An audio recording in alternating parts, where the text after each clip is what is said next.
Mesdames, Messieurs, bonjour.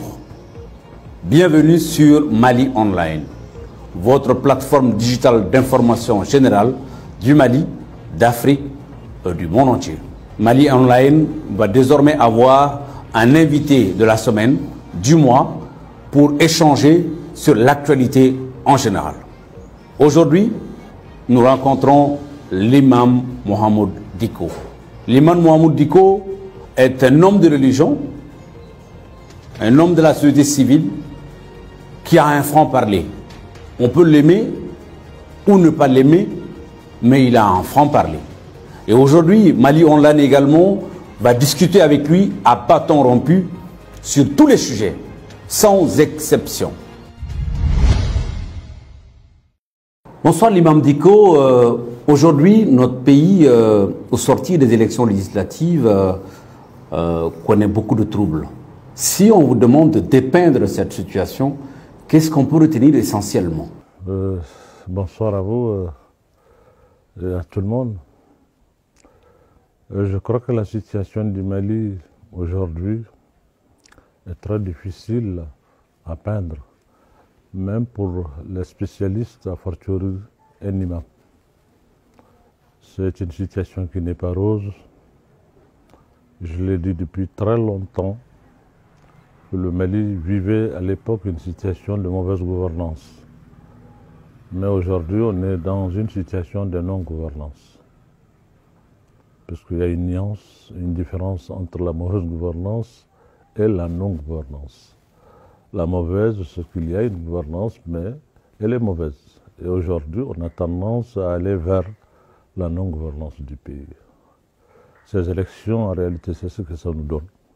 Et la situation du Mali, de façon générale, nous donne un État qui n'est pas gouverné, malheureusement.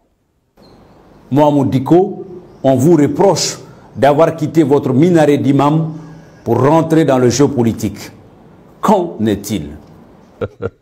Moi, même aujourd'hui, vendredi, j'ai fait prier les gens. Mon minaret, je ne le quitte pas. Je ne l'ai pas quitté. Et je ne sais pas, l'arène politique, ça veut dire qu'il ne faut pas parler de son pays, du devenir de son pays, de se soucier du bien-être de ses populations.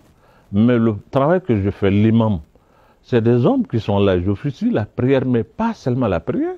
Non, je suis là aussi pour m'occuper des hommes. Dans nos mosquées, nous. C'est ça, je dis à d'autres, quand ils ont parlé de fermer les mosquées, ne pas les fermer. Je dis attention, nos mosquées ne sont pas seulement des lieux de prière. Ce n'est pas seulement le culte cultuel. Ces mosquées ont un rôle social. Vous savez, c'est dans les mosquées que nos baptêmes, nos mariages, les funérailles et tout se fait là-bas. Et ces mosquées-là, c'est des endroits dans lesquels le peuple se rencontre. Il y a un brassage. C'est là-bas que tous les jours, et après chaque prière, peut-être il y a une dizaine de personnes qui se lèvent, qui demandent mon problème d'ordonnance, qui parlent de je n'ai pas eu quelque chose à manger, qui parlent de ma location, etc., etc. Donc, nous jouons beaucoup de rôles. Ce que le politique fait, c'est à peu près ce qu'on fait. Si le politique est politique, parce que politique c'est fait pour le bien-être des hommes, c'est pour que la cité soit bien dirigée, si c'est cela la politique.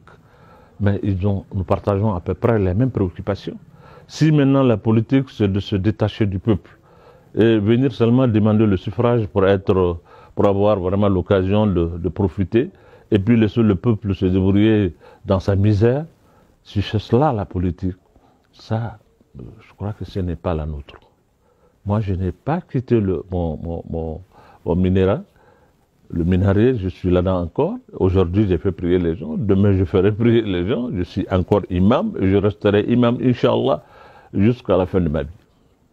Je ne renoncerai jamais à cette fonction parce que c'est une fonction noble. Je suis un héritier des prophètes. Je crois que les prophètes sont envoyés pour conduire les hommes. C'est les hommes politiques qui pensent que c'est eux qui doivent conduire les gens, c'est eux qui doivent parler aux gens, c'est eux qui doivent s'occuper des gens. Nous avons la même fonction si on se met ensemble. Je crois qu'on peut se compléter même, si ça se comprend bien. On n'est pas des rivaux, on n'est pas les imams doivent être de ce côté. Non. On est en train de conduire les mêmes peuples, les mêmes gens. Donc, on peut se compléter.